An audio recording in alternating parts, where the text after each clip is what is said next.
on a pu récupérer? Merci. Effectivement, près d'une centaine de travailleurs ont été arrêtés, tout simplement parce que ils exprimaient leur droit légitime de marcher. Ce sont les agents de forces de sécurité et de défense, sur instruction de leur ministre, qui est à l'origine de cet état de choses. Les pères et les mères de famille ont été menottés comme des criminels,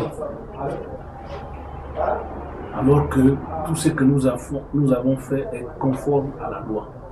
Il y a la loi 1/2017 sur les manifestations publiques qui précise bien que les manifestations publiques sont libres en République gabonaise. Toutefois, si l'autorité veut interdire, alors il doit le faire savoir 48 heures avant. C'est la loi. Force reste à la loi. Pas force reste à la force.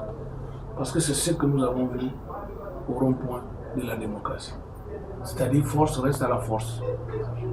Les gens qui viennent, qui ignorent les textes, qui pensent même que c'est la loi 48/60 qui régit encore les manifestations publiques alors que ça a changé.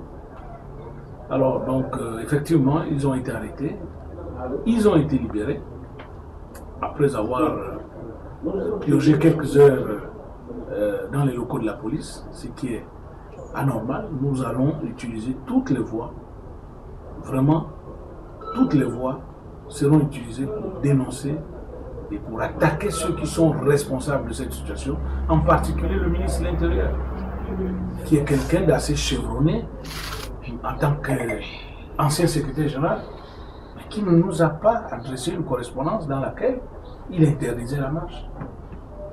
On n'a pas reçu de document interdisant cette marche. Et la loi est claire. On n'a pas besoin d'autorisation. Et nombreux sont des policiers, malheureusement, qui ne connaissent pas la loi. Parce qu'ils nous demandent l'autorisation de marcher. Non. Messieurs les forces de défense et de sécurité, lisez bien la loi 1/2017. Il n'existe nulle part où il faut une autorisation pour marcher. Ça n'existe nulle part. Et que ce soit clair.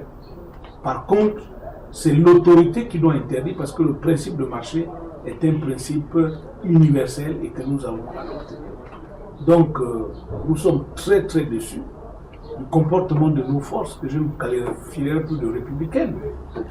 Parce qu'une force républicaine, c'est une force qui se repose sur la loi, sur les textes.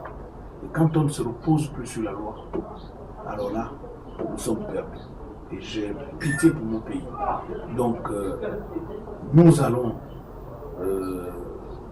prendre des décisions, mais de toutes les façons, les marches vont se poursuivre. Quel qu'en soit le prix, nous allons poursuivre les marches aux fréquences que nous déterminerons, mais les marches se poursuivront. Merci, monsieur.